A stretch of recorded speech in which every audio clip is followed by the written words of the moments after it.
ಪರಪ್ಪನ ಅಗ್ರಹಾರದಲ್ಲಿ ಕೊಲೆ ಆರೋಪಿ ದರ್ಶನ್ಗೆ ರಾಜಾತಿಥ್ಯ.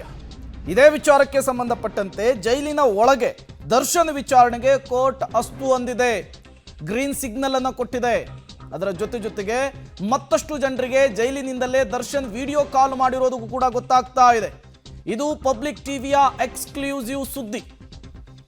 ಪರಪ್ಪನ ಅಗ್ರಹಾರದಲ್ಲಿ ದರ್ಶನ್ಗೆ ರಾಜಾತಿಥ್ಯದ ವಿಚಾರ, ಮತ್ತೊಂದು ಕಡೆ ಮೊಬೈಲ್ ಬಳಕೆ ಕೂಡ ಯಥೇಚ್ಛವಾಗಿ ಆಗ್ತಾ ಇದೆ. ಬರೀ ದರ್ಶನ್ ಅವರು ಸತ್ಯನಿಗೆ ಕಾಲ್ ಮಾಡಿಲ್ಲ, ಹಲವು ಜನರಿಗೆ, ಹಲವು ನಟ ನಟಿಯರಿಗೆ ಜೈಲಿನಲ್ಲಿಯೇ ಕೂತ್ಕೊಂಡು ಕರೆಯನ್ನ ಮಾಡಿದ್ದಾರೆ ಅನ್ನೋದು ಕೂಡ ಗೊತ್ತಾಗ್ತಾ ಇದೆ. ವಿಡಿಯೋ ಕಾಲ್ ಮಾಡಿದ್ದಾರೆ ಅನ್ನೋದು ಗೊತ್ತಾಗ್ತಾ ಇದೆ. ಬೇಕಾದಾಗ ಸಿಗರೇಟು, ಬೇಕಾದಾಗ ಎಣ್ಣೆ, ಮಾತಾಡೋದಕ್ಕೂ ಮೊಬೈಲು ಎಲ್ಲವೂ ಕೂಡ ಜೈಲಿನಲ್ಲಿಯೇ ಸಿಗ್ತಾ ಇರುವಂತಹದ್ದು. ತನ್ನ ಜೊತೆಯಲ್ಲಿದ್ದಂತಹ ಕೆಲ ನಟ ನಟಿಯರಿಗೂ ಕೂಡ ದರ್ಶನ್ ವಿಡಿಯೋ ಕಾಲ್ ಮಾಡಿದ್ರ. ಆಂತರಿಕ ತನಿಖೆಯಲ್ಲಿ ದರ್ಶನ್ ವಿಡಿಯೋ ಕಾಲ್ ಸ್ಫೋಟಕ ಮಾಹಿತಿ ಬಹಿರಂಗ.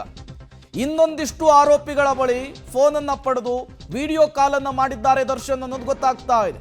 ವಿಡಿಯೋ ಕಾಲ್ ರಿಸೀವ್ ಮಾಡಿದ ಒಂದಿಬ್ಬರು ಜಿಮ್ನಲ್ಲಿ ಇದೇ ವಿಚಾರಕ್ಕೆ ಸಂಬಂಧಪಟ್ಟಂತೆ ಮಾತನಾಡಿದಾರಂತೆ. ನೋಡಿ, ನಮ್ಮ ಬಾಸು ಬಿಂದಾಸ್ ಆಗಿ ಜೈಲಿನಲ್ಲಿಯೇ ಸಿಗರೇಟ್ ಸೇದ್ತಾ ಇದ್ದಾರೆ, ನಮ್ಮ ಬಾಸ್ ಹೊರಗಿದ್ರು ಕಿಂಗು ಒಳಗಿದ್ರು ಕಿಂಗು ಅನ್ನುವ ಅರ್ಥದಲ್ಲಿ ಮಾತನಾಡಿದಾರಂತೆ. ಇದು ಪಬ್ಲಿಕ್ ಟಿವಿಯ ಎಕ್ಸ್ಕ್ಲೂಸಿವ್ ಸುದ್ದಿ. ಬರೀ ಸತ್ಯನ ಜೊತೆಗಷ್ಟೇ ದರ್ಶನ್ ಮಾತನಾಡಿಲ್ಲ, ವಿಡಿಯೋ ಕಾಲ್ನಲ್ಲಿ ಹಲವರ ಜೊತೆಗೆ ವಿಡಿಯೋ ಕಾಲ್ನಲ್ಲಿ ಮಾತನಾಡಿದ್ದಾರೆ ದರ್ಶನ್ ಅನ್ನೋದು ಕೂಡ ಗೊತ್ತಾಗ್ತಾ ಇದೆ. ಮತ್ತಷ್ಟು ಡೀಟೇಲ್ಸ್ ಅನ್ನು ಕೊಡ್ತಾರೆ. ನರಸಿಂಹಮೂರ್ತಿ ನೇರ ಸಂಪರ್ಕದಲ್ಲಿ ಜಾಯ್ನ್ ಆಗಿದ್ದಾರೆ.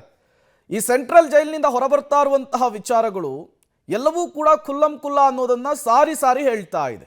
ಈ ದರ್ಶನ್ ಅವರು ವಿಡಿಯೋ ಕಾಲ್ ಮಾಡಿದ ವಿಚಾರಕ್ಕೆ ಸಂಬಂಧಪಟ್ಟಂತೆ ಏನೆಲ್ಲ ಅಪ್ಡೇಟ್ ಸಿಗ್ತಾ ಇದೆ ನರಸಿಂಹಮೂರ್ತಿ? ಪ್ರೇಮ, ಯಾವಾಗ ಜೈಲಿನಲ್ಲಿ ಈ ರೀತಿಯಾದಂತಹ ಅಕ್ರಮಗಳು ನಡೀತಿದ್ದಾವೆ, ಕಾಸು ಕೊಟ್ಟರೆ ಇವರು ವಿಡಿಯೋ ಕಾಲನ್ನು ಕೂಡ ಮಾಡ್ಕೊಳ್ತಾರೆ ಮತ್ತು ಮೊಬೈಲನ್ನು ಇಟ್ಕೊಳ್ಳೋದಕ್ಕೆ ಅವಕಾಶ ಇದೆ ಅಂತೇಳಿ ಗೊತ್ತಾಯಿತು. ಆ ಸಂದರ್ಭದಲ್ಲಿ ನಿನ್ನೆ ಗೃಹ ಸಚಿವರು ಭೇಟಿಯನ್ನು ಕೊಟ್ಟಿದ್ದರು.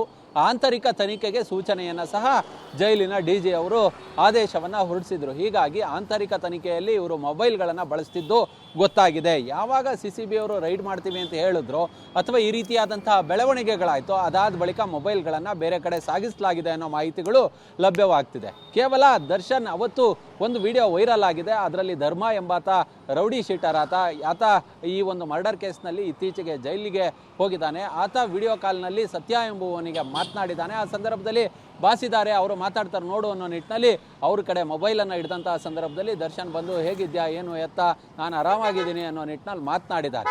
ಕೇವಲ ದರ್ಶನ್ ಇವರೊಬ್ಬರ ಬಳಿ ಅಂದರೆ ಸತ್ಯನ ಬಳಿ ಅಥವಾ ಧರ್ಮನ ಜೊತೆ ಮಾತ್ರ ಮಾತನಾಡಿಲ್ಲ. ಇವರು ಈ ಹಿಂದೆ ಅಂದರೆ ಅವ್ರಿಗೆ ಮೊಬೈಲ್ ಸಿಕ್ಕಿದಾಗಿಂದ ಸಾಕಷ್ಟು ಜನರ ಜೊತೆ ಮಾತನಾಡಿದ್ದಾರೆ. ಅವ್ರ ಜೊತೆ ಒಡನಾಟವನ್ನು ಹೊಂದಿದ್ದಂತಹ ನಟ ನಟಿಯರ ಜೊತೆ ವಿಡಿಯೋ ಕಾಲ್ನಲ್ಲೇ ಮಾತನಾಡ್ಕೊಂಡಿದ್ದಾರೆ, ಕುಟುಂಬದವರಿಗೆ ವಿಡಿಯೋ ಕಾಲನ್ನು ಮಾಡಿದ್ದಾರೆ ಅನ್ನೋ ಮಾಹಿತಿಗಳು ಇದೀಗ ಜೈಲಿನ ಆಂತರಿಕ ತನಿಖೆಯಲ್ಲಿ ಗೊತ್ತಾಗ್ತಿದೆ. ಅಲ್ಲಿಗೆ ಇವ್ರಿಗೆ ಮೊಬೈಲ್ ಸಪ್ಲೈ ಆಗಿರೋದಂತೂ ಸತ್ಯ. ಅದಕ್ಕೂ ಕೂಡ ದುಡ್ಡನ್ನು ಕೊಟ್ಟು ಇವರು ಮೊಬೈಲ್ಗಳನ್ನು ಖರೀದಿ ಮಾಡಿ ಇಟ್ಕೊಂಡಿದ್ದಾರೆ. ಅದರಲ್ಲೂ ವಿಶೇಷವಾಗಿ ಈಗಾಗಲೇ ಜೈಲಿನಲ್ಲಿ ಬೇರೆ ಕಡೆ ಅಂದರೆ ಈ ಪಾಪ ಆರ್ಡಿನರಿ ಕೈದಿಗಳು ಯಾರ್ಯಾರು ಇರ್ತಾರೋ ಅಥವಾ ವಿಚಾರಣಾಧೀನ ಕೈದಿಗಳನ್ನ ಇಡಲಾಗಿರ್ತಕ್ಕಂತಹ ಜಾಗ ಏನಿದೆ ಅಂಥ ಕಡೆ ಸಿಗ್ನಲ್ ಕೂಡ ಸಿಗೋದಿಲ್ವಂತೆ. ಆದರೆ ಈ VIP ಬ್ಯಾರಕ್ ಏನಿದೆ, ಆ VIP ಗಳನ್ನು ಇಡುವಂತಹ ಆ ಒಂದು ಬ್ಯಾರಕ್ ಬಳಿ ತುಂಬ ಚೆನ್ನಾಗಿ ಸಿಗ್ನಲ್ ಸಿಗುತ್ತೆ. ಅವರು ಈ ಲೈವ್ ಸ್ಟ್ರೀಮನ್ನು ಯೂಟ್ಯೂಬ್ ಇರ್ಬೋದು ಅಥವಾ ರೀಲ್ಸ್ಗಳನ್ನು ನೋಡ್ಕೊಂಡು ಕಾಲವನ್ನು ಕಳೀತಾರೆ.